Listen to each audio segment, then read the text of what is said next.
I read articles before I came here that said about the Values Voters Summit that Brigitte, Gabriel, the Islamophobe, will be speaking. Well, I'm here to tell the press I won't disappoint you.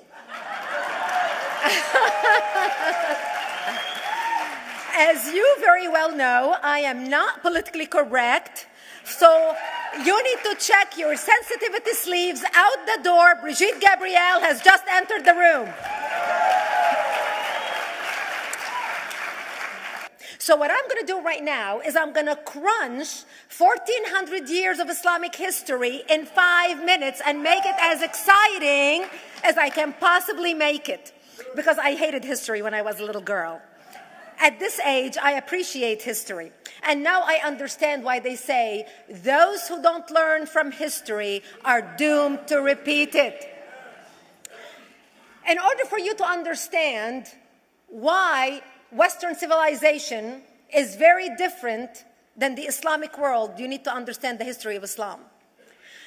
When Prophet Muhammad supposedly revealed his revelation from the angel Gabriel that he is supposed to be the last of the prophets in the early 600s, he started preaching in his own city, Mecca. He tried to recruit friends and followers to be able to spread his religion. And he tried for 12 years and failed.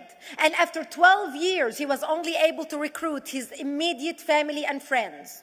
So he decided, if I go to Medina, which was the Jewish hub of Arabia, the business hub where the Jews lived, if I go there and preach my religion to them, if they accept me, that will buy me respect and stature between my own people, and they will accept me. So Prophet Muhammad started borrowing a lot from the Old Testament to make his religion more palpable to the Jews, to make it a lot similar. This is why you see a lot of similarities between Judaism and Islam. For example, Jews don't eat pigs, Muslims don't eat pigs. Jews pray a few times a day, Muslims pray a few times a day. Jews fast on Yom Kippur, Muslims fast on Ramadan. And this is why you started seeing a lot of good writing in the beginning of the Quran when Prophet Muhammad was saying all the good things about the people of the book. He took his message and went to Medina trying to recruit the Jews, talking about the people of the book, talking about how similar the two religions are. When they refused to accept him and follow him as the last of the prophet, that's when he turned against them and started killing them and started expelling them. That's when Islam went from a spiritual movement for the first 12 years of Islam into a political movement cloaked in religion after the year of the Hijrah, after Muhammad went to Medina and the Jews did not accept him. He became a military warrior and declared war on them and started expelling them. Jews and Christians became dhimmi, or second-class citizens. They were only allowed to stay alive and not be killed only by paying the jizya, or the protection tax. So they had a choice: convert to Islam, or if you want to stay alive, you have to pay the jizya or protection tax, living as dhimmi in the Islamic nation. Christians and Jews could not ring church bells. Jews could not blow the shofar. Christians could not ring church bells. They could not pray publicly. Christians and Jews could not gather together and build new churches or new temples.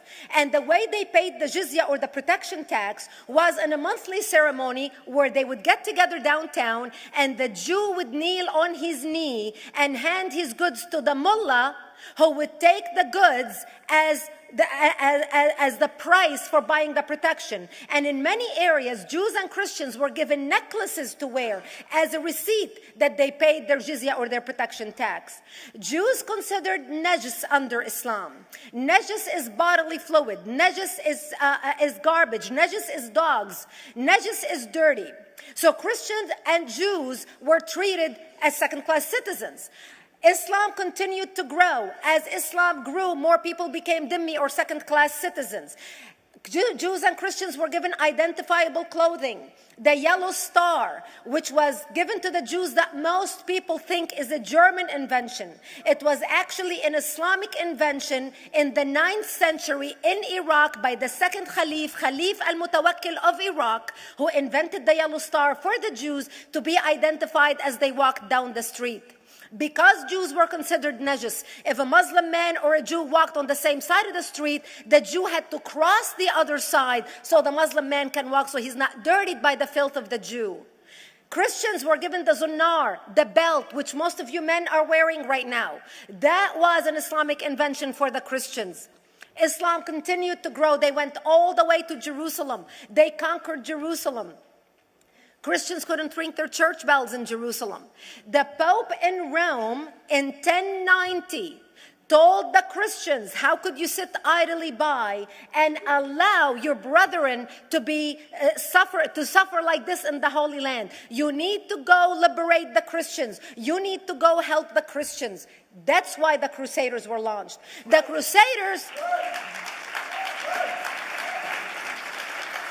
Crusaders were not launched because they just felt like waking up in the morning and going and converting a bunch of Muslims or beheading them.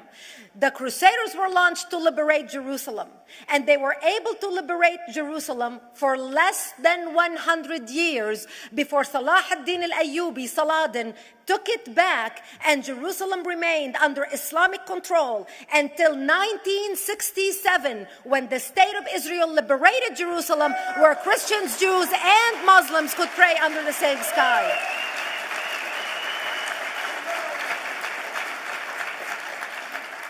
The Crusaders continued fighting Islam, and for 300 years they tried and failed. And by the 1300s, the Crusaders disappeared because they could not win against Islam. Islam continued to expand. They went all the way to Central Europe. They went all the way to China. They went to India. They conquered Spain. They changed the name of Spain from Spain to Andalusia. And they started, as they advanced, as they conquered more nations, more people paid the jizya or the protection tax. And this is how the Islamic Empire grew. It went all the way until they was stopped at the gates of Vienna on 9/11. 9/11 is not a date that Osama bin Laden just picked out of a hat. 9/11 is a symbolic date in the Islamic calendar. By the 1600s, Islam had covered more of the earth's surface than the Roman Empire did at its peak. Between the 1600s and the 1800s, the Europeans were experiencing the European Industrial Revolution, where the Europeans were able to invent products on factory lines, where they are able to make money and sell products, which gave them the money to build a strong army in order to fight the Muslims. And that's how they were able to stop them at the gates of Vienna on 9/11.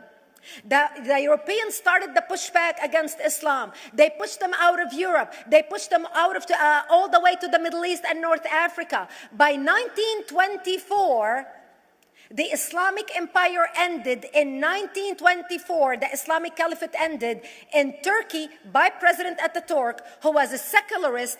He ended the Islamic Empire, and he gave women rights to vote. He gave women a right to an education, a right to work, a right to choose a husband. He forbid women from wearing the hijab. He forbid men from wearing the beard. The Muslims hate him so much that they consider him a Jewish agent, because they believe that his mother and her bloodline was Jewish, and that was the influence on Ataturk.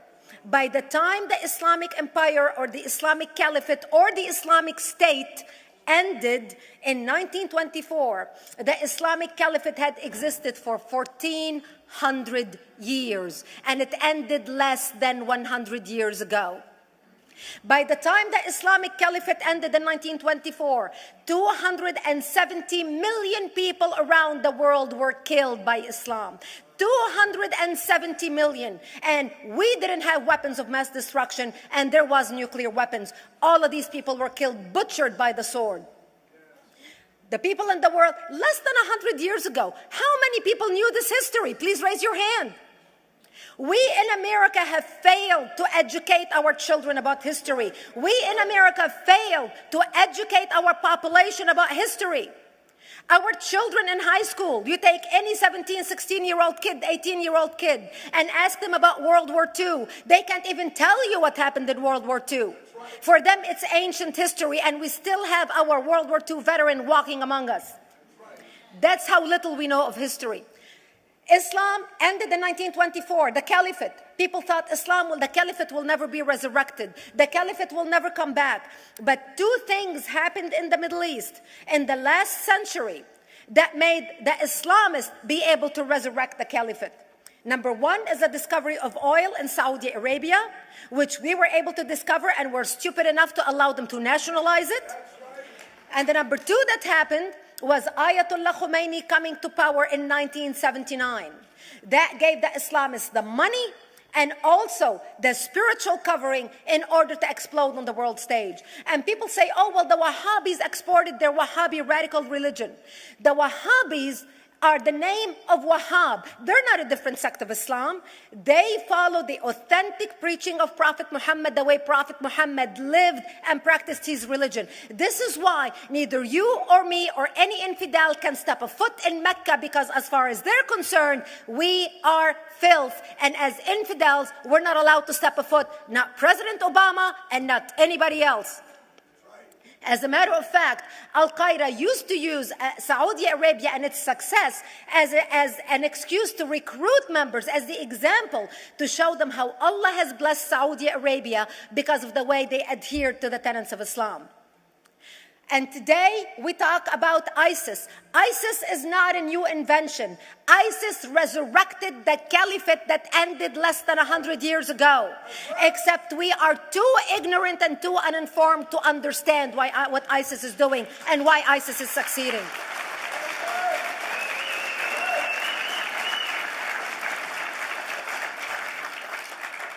Two things you need to understand about Islam and the principles of war in Islam.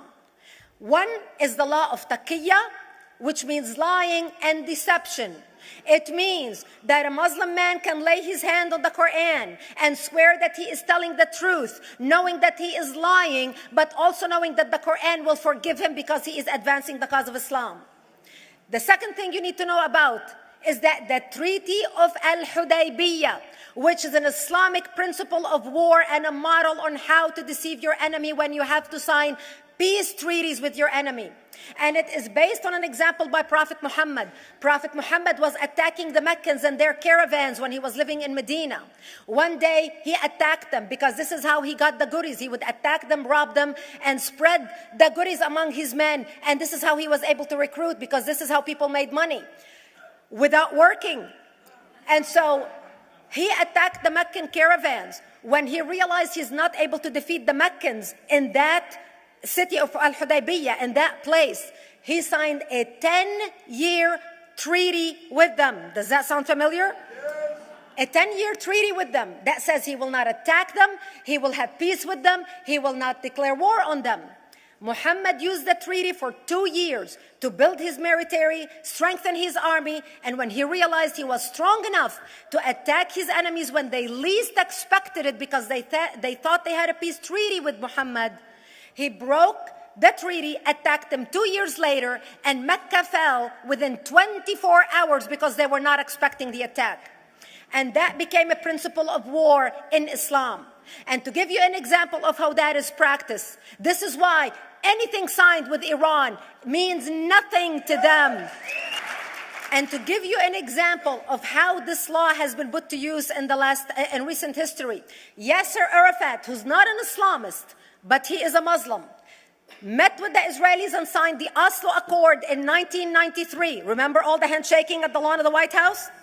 The Oslo Accord, Yasser Arafat used the peace treaty, the Oslo Accord with Israel, to get Israel to bring him back and give him his territory, finance his military, train his police, and give his police the weapons. Yasser Arafat broke the Oslo Accord 8 years later, didn't even wait 10 years, and declared the second intifada in 2000, and all hell broke loose. He used the same treaty to win and deceive against his enemies and deceive his enemies. When Jordanian press, after Yasser Arafat signed the Oslo Accord with Israel, and Egyptian press would interview Yasser Arafat, and they would say, how could you sign a peace treaty with the devil? How could you sign a peace treaty with the Jews? Yasser Arafat will tell them, remember Hudaybiyah. That's all he would have to say. The whole Muslim world knew exactly what Yasser Arafat was talking about. We in the West and the Jews in Israel, it was over their heads. Nobody understood what Hudaybiyah was referring to. And this is the type of deception that we are dealing with. So when Iran signs a peace treaty with the United States for 10 years, they are using us as useful idiots, as gullible, ignorant people who are signing a peace treaty with the devil in order for Iran to continue her thing.